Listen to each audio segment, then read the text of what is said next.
So hello everyone. पिछली video में हमने बात करी थी गॉड इज डेड के वाई के बारे में कि नीचे ने ऐसा बोला क्यों था, और उसमें हमने थोड़ा लास्ट मैन का कॉन्सेप्ट भी डाल दिया था। तो आज के इस वीडियो में हम बात करेंगे लास्ट मैन के डिटेल डिस्कशन के बारे में, और उसके साथ ही साथ हम ओवरबेंच के कॉन्सेप्ट को भी समझेंगे। तो सबसे पहले आता है लास्ट मैन का कॉन्सेप्ट, यानी कि लास्ट मैन है क्या। तो नीचे ने अपनी बुक लिखी थी जिसका नाम था द स्पोक ज़ाराथुस्त्र। तो उस बुक में उन्होंने कॉन्सेप्ट दिया था दी लास्ट मैन का। दी लास्ट मैन और ओवरबेंच उन्होंने एक साथ कॉन्सेप्ट दिए थे। तो दी लास्ट मैन वो इंसान है कंफर्ट सीख करता रहता है, जो हैप्पीनेस फाइंड करता रहता है, जिसके अंदर एक्सट्रीम में हिडोनिक टेंडेंसीज होती हैं।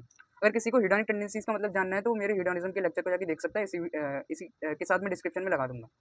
तो पॉइंट पे आते हैं। तो लास्ट में वो होता है जो कंफर्ट सीख करता है और हैप्पीनेस के पीछे भागता रहता है, जिसकी खुद लाइफ का कोई मीनिंग नहीं होता है। यानी कि वो दूसरों की मीनिंग को देख के अपना खुद लाइफ का मीनिंग नहीं बनाता है, वो दूसरों को देख के बस चलता रहता है। जो जिंदगी में खाता है पीता है और ऐश करता है, वही होती है लाइफ, वही होता है लास्ट मैन। और लास्ट मैन का एक ऐसा कॉन्सेप्ट है जो कि आज की सोसाइटी में हम देख सकते हैं कि कैसे हम सब साइंस पे इतना डिपेंडेंट हो चुके हैं कि हम लास्ट मैन की जनरेशन बनते जा रहे हैं।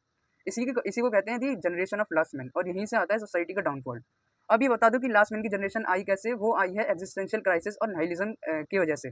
और नाइलिज्म इसलिए है क्योंकि गॉड की डेथ हो चुकी है। The concept of ओवरमैन। अब आता है ओवरमैन का कॉन्सेप्ट। तो ओवरमैन को कहते हैं, ओवरमैन भी कहते हैं, जो 10 बुक ज़ारथुस्त्रा में ओवरमैन की जगह कहीं कहीं ओवरमैन भी लिखा है।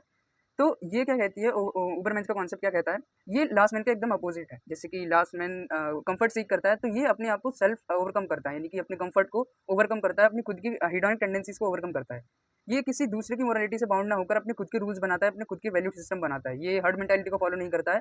वो इंसान जो कि अपने खुद के रूल्स बनाता है और खुद अपनी लाइफ जीना सीखता है, उसी को कहते हैं ओवरमैन। और ओवरमैन एक बहुत ही स्पिरिचुअली भी कह लो, इंटेलेक्चुअली भी कह लो, वो सबसे ज़्यादा ताकतवर होता है, सबसे ज़्यादा आगे होता है, सुपीरियर होता है एज अ किसी। तो इसी पर नीचे ने कोट दिया था जो कि मैं पढ़ के सुना। The ओवरमैन is the meaning of earth, let your will say the ओवरमैन shall be the meaning of the earth.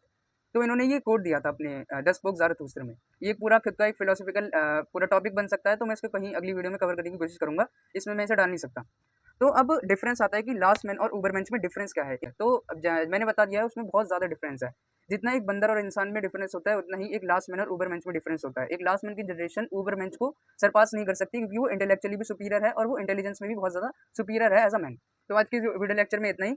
अगली बार मैं और ट्राई करूंगा और बेहतर करने का। कोई गलती हो तो मेरे को बताना कमेंट सेक्शन में। और अगली बार हम लाएंगे 3 मेटामॉर्फोसिस का कॉन्सेप्ट, जो कि नीचे नहीं दिया था अपनी इसी बुक में। तो जब तक के लिए stay tuned and like and subscribe. Thank you.